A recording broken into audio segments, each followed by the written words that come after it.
नमस्कार, मी पंजाब तर शेतकऱ्याला सांगतो आणखीन 15, 16, 17 3 दिवस राज्यात ढगाळ वातावरण राहणार आहे.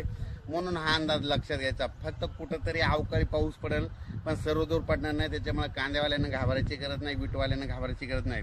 पण 18 तारखेपासून आता 18 एप्रिलपासून ते 24 एप्रिलपर्यंत राज्यात उन्हाची तीव्रता वाढत जाणार आहे. 44-45 अंशापर्यंत अकोला, नागपूर कडला पारा जाणार आहे. मराठवाड्यात देखील बऱ्याच ठिकाणचा 42 पर्यंत जाणार आहे. म्हणून हा अंदाज लक्षात घ्यायचा. राज्यात सांगायचं झालं तर 18 तारखेपासून उन्हाची तीव्रता वाढत जाणार आहे. म्हणून हा अंदाज लक्षात घ्यायचा. आणि हे अंदाज मी माझ्या शेताच्या या ठिकाणी नाला करत आहोत, म्हणजे एक नाला खोलीकरण करत आहोत. म्हणजे शेतातलं त्या नाल्यामध्ये पाणी जिरवायचं आणि तिचं पाणी विहिरीला पर्क्युलेशन होतंय, विहिरीचा पाण्याची पातळी वाढवते. म्हणून स्वतःहून करत आहेत, कुठली शासनाची मदत नाही घेता स्वतःहून काम करत असतं. खरं तर शासनानं सगळ्या शेतकऱ्याला असं करून द्यायला पाहिजे, पण देत नाही. म्हणून सगळं स्वतः करत आहे. आणि या ठिकाणी मी शेतकऱ्याला अंदाज देखील दिला. धन्यवाद.